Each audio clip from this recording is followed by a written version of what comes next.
So No Hard Feelings is an outrageous sex comedy movie that feels very akin to the type of movies that they used to produce back in the 90s and the early 2000s, and it instantly makes you want to feel uncomfortable with the concept of trying to groom someone younger into having sex. And I just really feel that if the gender roles were reversed, there would be an absolute outcry in terms of older guys trying to groom younger women into having sex. But what I would say about this film is that it really does confront this head on, as it consistently feels really awkward, especially when Percy's friends just have comments about Maddie's age. But if you're able to look past the controversy, then it does have some absolutely hilarious moments in this film. Some are pretty shocking, some are really R-rated, and some are just downright hilarious. And I just love how all of the actors are fully on board and are game for just being totally made fun of. Namely, of course, Jennifer Lawrence and, of course, Andrew Barth Feldman. As like I said, they just go all in on this, and it just has some hilarious consequences.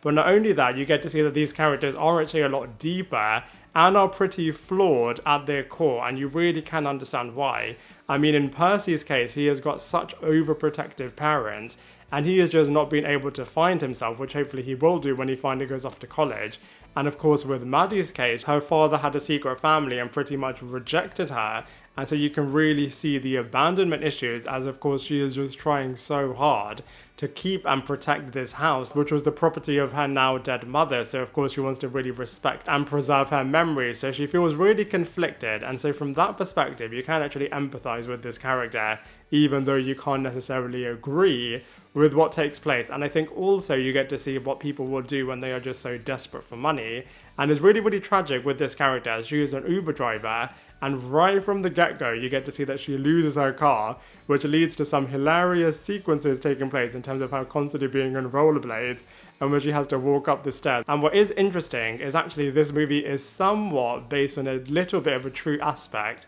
which is that somebody did actually put a Craigslist ad up in terms of trying to get their child out of their shell a little bit more, which I think is absolutely unbelievable. And as characters, I do actually feel like they are pretty believable characters in terms of Maddie just being a really loud, in-your-face, unapologetic character who literally does not hold back in any sense of the word. And then Percy is a really nice guy, constantly playing it safe and just really obsessed with the digital world, as he does even say that, you know, he has got a lot of internet friends instead of real friends. So as characters, I do actually feel that they are pretty believable. And just the things that take place in this movie are pretty hilarious. For example, the party sequence where Maddie sees that a lot of young people are on their phone, which I think is a really interesting bit of social commentary, as of course it is talking about, you know, the younger generation are just constantly on their phones, but also about Jennifer Lawrence speaking out very publicly about, you know, calling out people that are always trying to film her, which does actually take place within this universe, which I think is a really great callback into what the real life actress has had to experience.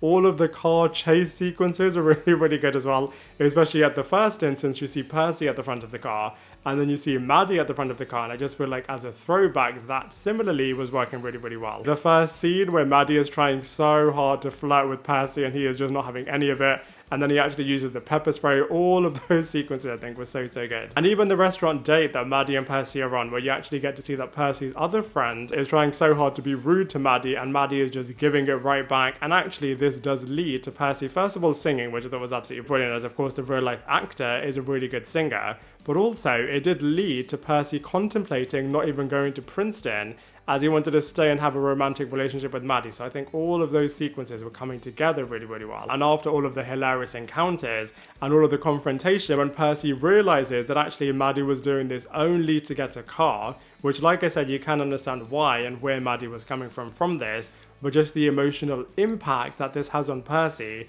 and then his outburst, I actually did think it was pretty realistic in terms of him just wanted to be really destructive, just wanted to push everybody away, was actually a true representation of what this type of person would do in that particular situation. But ultimately both characters were actually really able to help the other person a lot in terms of being able to get over their traumas, get over their difficulties, and then somewhat have a bit of a happy ending. So, you know, I do feel like this movie, even though it is completely outrageous and incredibly cringeworthy in certain moments, is actually pretty heartwarming by the end of it. And so for all of those reasons, I'm going to give it a 5 out of 10. Now I'd love to hear what you thought of No Hard Feelings, so let me know your thoughts in the comment section below, and I look forward to seeing you in my next video.